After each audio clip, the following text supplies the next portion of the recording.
Welcome back, my fellow gardeners.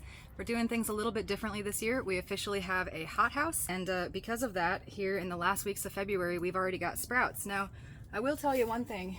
This thing is working. I mean, it's like working. I've got this wonderful little device, a gift from my friend Nelson. You guys saw this over the winter, but it is currently registering 84 degrees. Now, this stays inside with me, but I brought it out so that you guys could see it. This is probably one of the coolest gadgets I've ever had. It even shows you the all-time high. It got to 100 degrees in here at one point. Whew. And I am sweating. I don't know if you guys can tell how shiny I am. The video just began. So this is my little greenhouse. It was a late Christmas present from Josh, and because I was so eager, I couldn't wait till spring. I had to get in there and see what was what. It came with these little cheap tiny tent stakes to hold the whole thing down, and like the very first night we got some wind and the whole thing toppled over into a great big pile, and so now there's duct tape all over it holding it together, which I mean I'm totally fine with. Like, I can live with it. We got a bunch of clear packaging tape up here over a big tear, and there's another one down here behind the fence, but it survived, and that's the point. That's the main point. So I'm happy with it. Whew, I'm gonna have to just be in here for short intervals. But let's look at what we've got. So the California Wonder Red Bell, they usually take forever to pop, which is one of the reasons I started them so early. And they are the biggest thing that I have so far.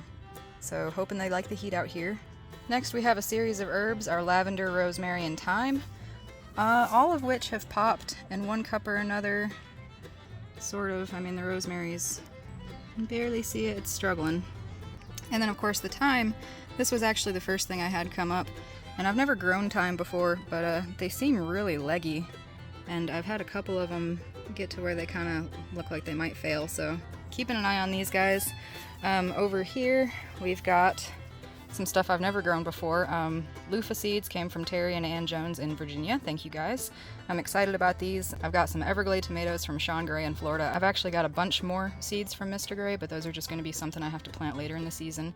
And then the sweet chocolate bell pepper. This was just kind of an heirloom pack that I picked up at a farmer's market, and we'll see how it goes, but these cups are a little bit dry, so I'm going to show you how I water babies. You just kind of give them a nice gentle rain. You don't want to over soak it because that can lead to molding. And this will just kind of keep you from overwatering them.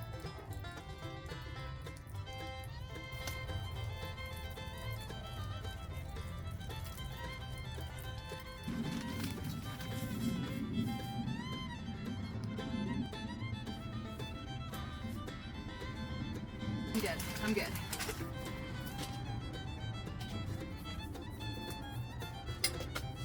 So, water. Water is easy. You can use tap water, just let it set in a jug for a few days. It'll naturally dechlorinate it. Fill your jug up to about here or so there's plenty of surface area to breathe, and after about 72 hours, your water will be completely dechlorinated.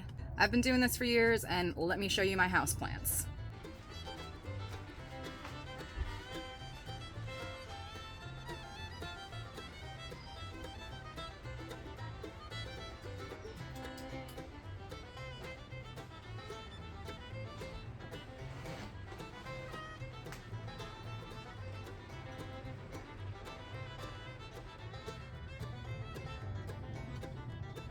I dream about gardens, guys. Whew. This thing is stuck on an outdoor temperature of 83, but it's showing an indoor temperature of 93. It's 93 degrees where I'm standing right now. God, it's no wonder I'm sweating. Let's do this next part of the video outside.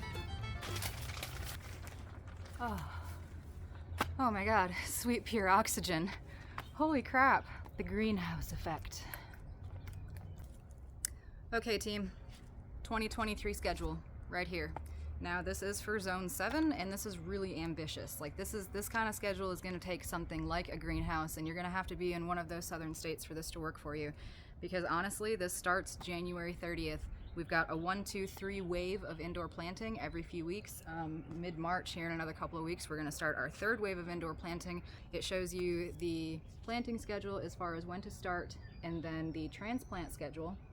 Now again guys, this is ambitious. You're going to have to watch your weather, watch your frost reports, cover up your babies if you have to, but if you're in my area, you can start as early as this. Bearing in mind the ones that take a long time to germinate, like loofah or peppers. Now, mine popped immediately because I had them in a hothouse when it was 45 degrees outside.